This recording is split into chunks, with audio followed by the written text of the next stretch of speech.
Hey everybody, and welcome back to my channel at Water Village Mommy here, aka Sandra. If you are a loyal subscriber, hey, you know me from before. If you're new, please consider liking and subscribing to my channel. This day, like it's the day.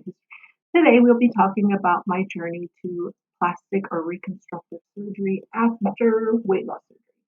So this is how it's going for me. I am in Southern California, and I have Kaiser Southern California as medical insurance. And our process is probably different from what it is, with whatever your personal insurance is. This is what is happening with me. So Kaiser, I had a VSG with Kaiser back in 2016, which was a revision from a lap band in 2012. That was a nightmare. I did not like that, but we'll talk about that another day.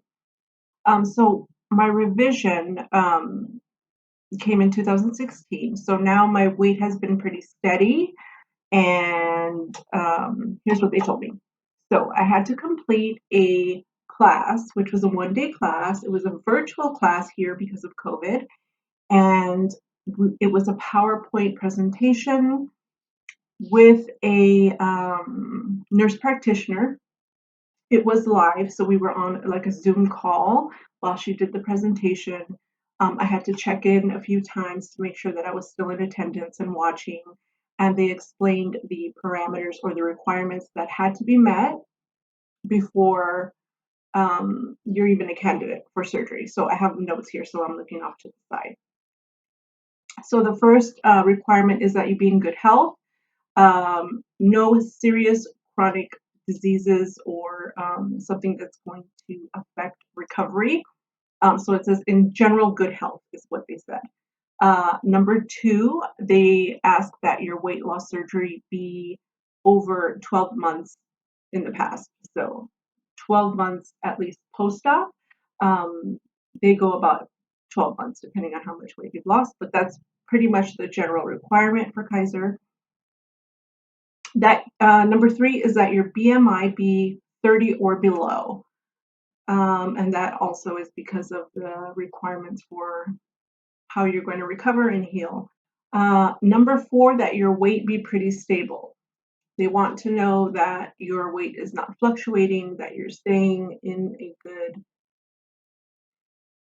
I guess they count it as like a 5 to 8 pound range in past visits, so that it is stable.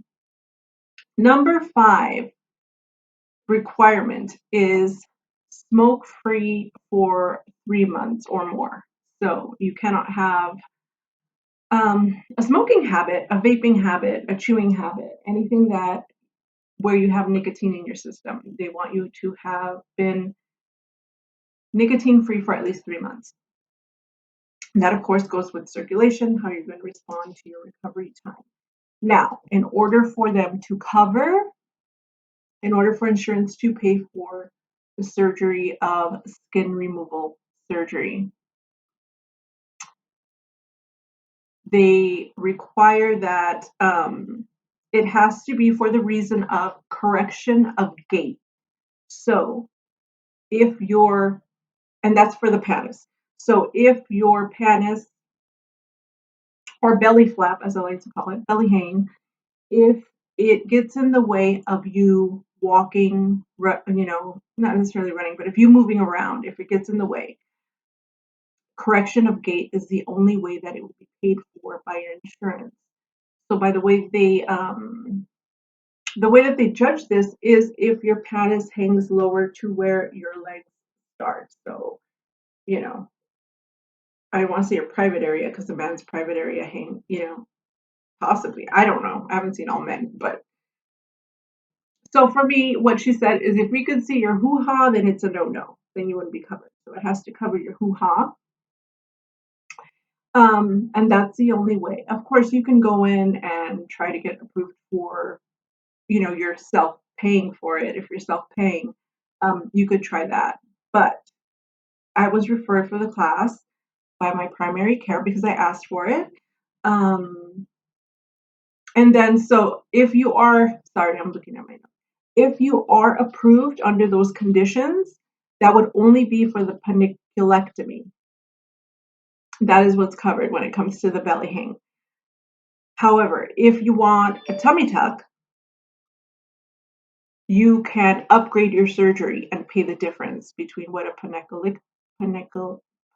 panny would be and what the tummy tuck would be. And that you would have to speak to the plastic surgery coordinator for that.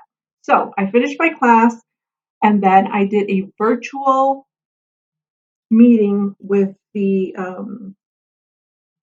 nurse practitioner, which was nerve wracking because then I'm gonna have to like derobe, or I had to derobe, and she had to give me preliminary approval, and she did on the virtual visit. But and then again, it's how much can you see? She did give me preliminary approval, and then and only then was I able to schedule a face to face with the plastic surgeon, which they're sending me to West LA. Now I live in Atwater Village, which is the northeast Los Angeles, but West LA is where they handle the plastic surgery for this. So they send me to West LA. So yesterday I had my appointment with Dr. Chu in West LA, consultation face to face, and I was very nervous. Just getting undressed in front of the doctor. I mean, like if I have a pap smear, or that kind of exam, I'm used to it. We do that. That's a normal thing. But just, hey, look at this body that's been through heck, and I can be like, oh yeah, or oh no, So that was kind of tough. But I went in. I, got gowned up. Then I opened the gown, and he had me just stand straight up so he could just examine and see where I'm at with my belly. He had me lean forward a bit. He said, lean forward like, like I'm going to dive in the water.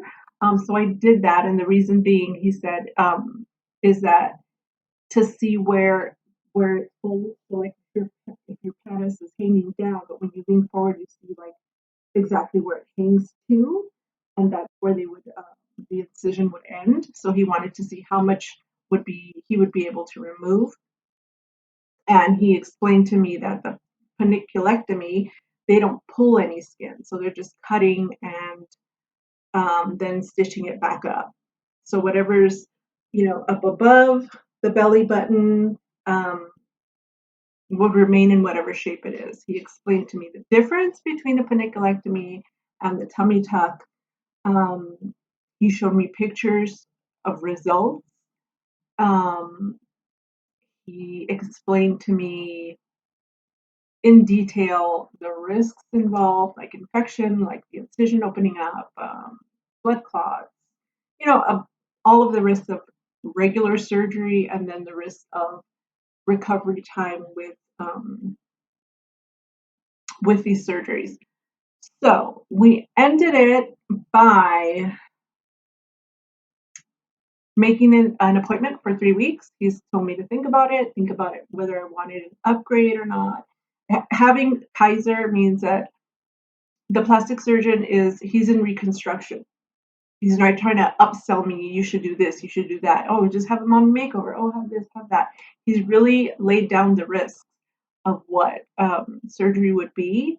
And then also kind of went through what his previous patients have said. Like some wish they had got the tummy tuck, some are fine where they are, some had to go on and actually lose a little bit more weight.